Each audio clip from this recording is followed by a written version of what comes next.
Today is April 10th, 2026. We're on the roof of the Castner family in Phoenix, Arizona. We're going to be doing a repairability assessment. We've chosen one of the stronger slopes of the roof. We see that there's a lot of other stuff going on the other slopes. We want to choose an area that's strong and can withstand a repair. The current temperature is 86 degrees outside. What we've done is we've selected this shingle in the middle that I'll mark out an X for a repairability test.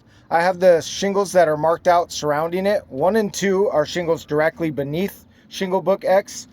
Shingle book 3 is off to the left and shingle book 4 is off to the right. 5 and 6 overlap shingle books X. They overlap the nail strip. We'll need to get the nails out.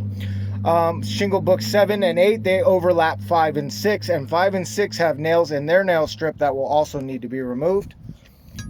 So what I want to do first is diagnose the shingle. The shingle's a dimensional shingle. It starts here and it ends here.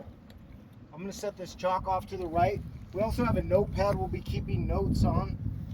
What I want to do is I need to make sure that this shingle book X is completely separated from all the material that binds it to books 1 and 2.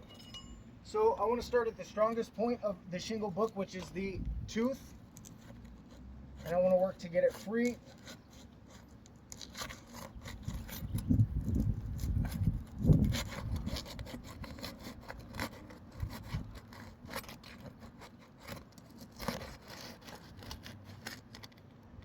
Just want to do this slowly and carefully. In Arizona, these things mat together. If I start to feel any resistance, I'll pull back. Now I need to do the same things for books 5 and 6 and 7 and 8. They overlap and will need to be lifted at some point in time to get the nails out.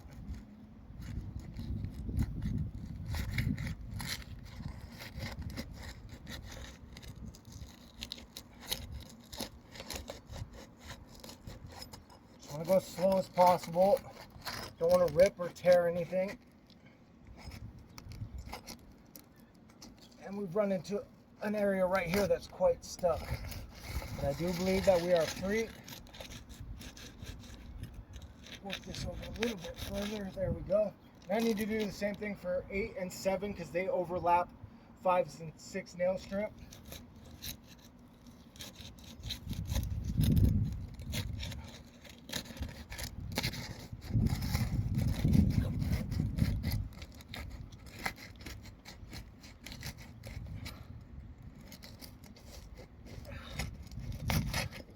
There we go. Now what I'm going to do is I'm going to run my fingers underneath to see if we have any material that's been transferred. Oh, that's not good. Right here, get this on camera. Right here, we see a big glob of material. We see a bunch of the fiberglass sticking up. We see a big glob stuck underneath there. I'm going to mark that out with my chalk. Right here on book 8, we have mat transfer onto book 6. Off of book 6. This glob that's on the bottom of 8 was ripped off of book 6. Oh, we have the same thing right here. Look at these globs. Man, all throughout it, look at this. Huge chunks of material transfer. You can just feel the globs underneath. See if you can get your camera underneath there. We'll get some pictures of this and include this in the file. Mat transfer, mat transfer. So we have mat transfer off of 5 onto book 7. I also see right here, come from this angle. Yep. That while the material was sticking, there's a large tear in this book now. This book is now defective and needs to be replaced. I'm going to put a T right there for tear, and I'm going to exit out because it needs to be repaired as well. So now we go under book 6 and we see the same exact thing transpiring. We see a big glob right here that's been torn out of book 4 and a glob right here that's been torn out from the X shingle. So we have material transfer up and down on book 6. Material transfer right here. on book 5 or on book 4, and material transfer off of book 3.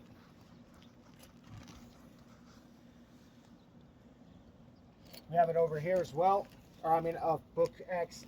Look right here in this corner. This is book 5. We see in the corner it's just ripped out globs of it.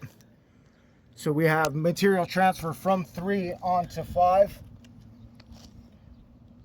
We'll mark 3 as mat transfer as well.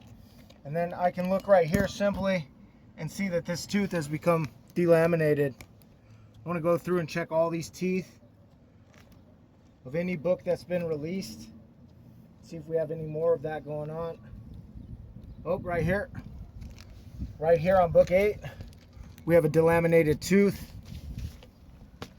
So we know that first one was on 5. We're going to write delam. I'm going to strike this book also as being damaged and needs to be replaced. Book 8 has delaminated tooth right there.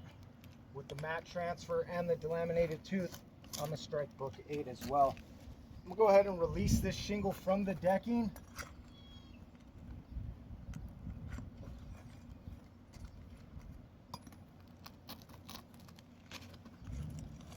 Just looking for the nails that are in the nail strip.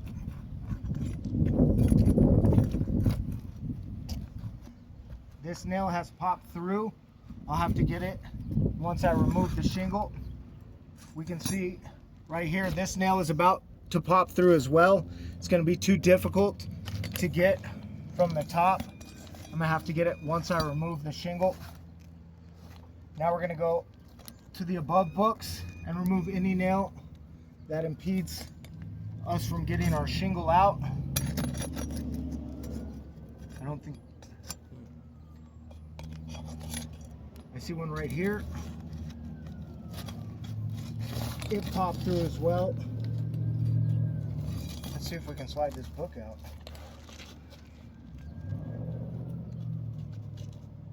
Nope, we have a fastener right here.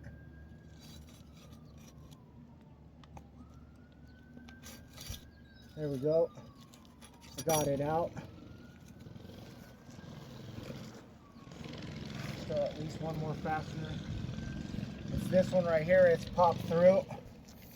I'm going to try to get it to raise up.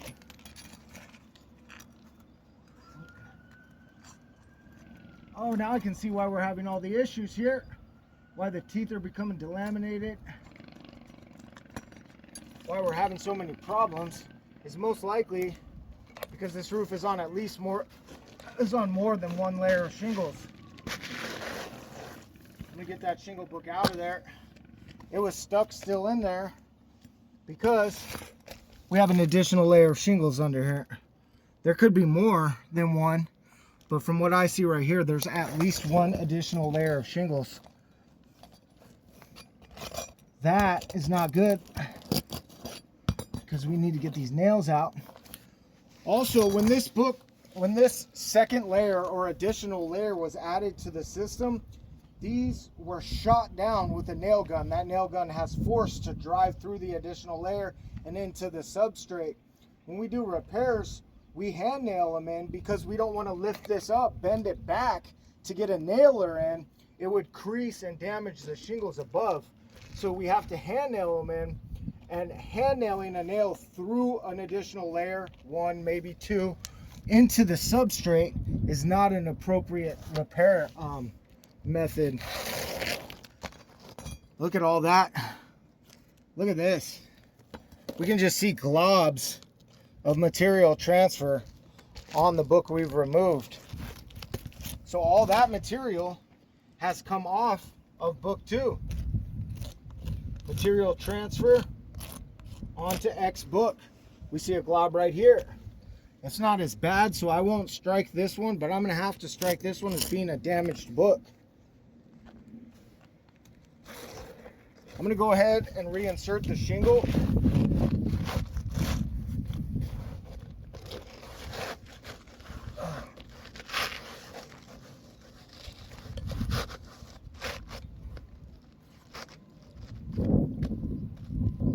I do have the shingle book back in place. Now I'm going to use 1 1/4 per code roofing nails. And the the recommended roofing snake and see if I can get it set back in place.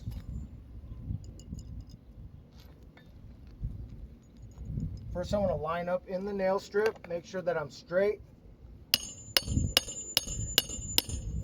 That's one.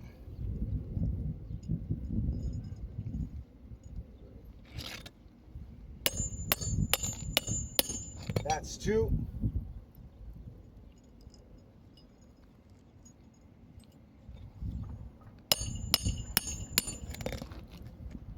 And we see that the roofing snake doesn't always drive the nail in straight.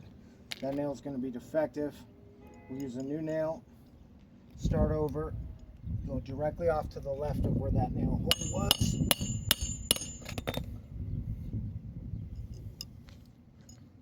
We'll come back and silicone that in a little while.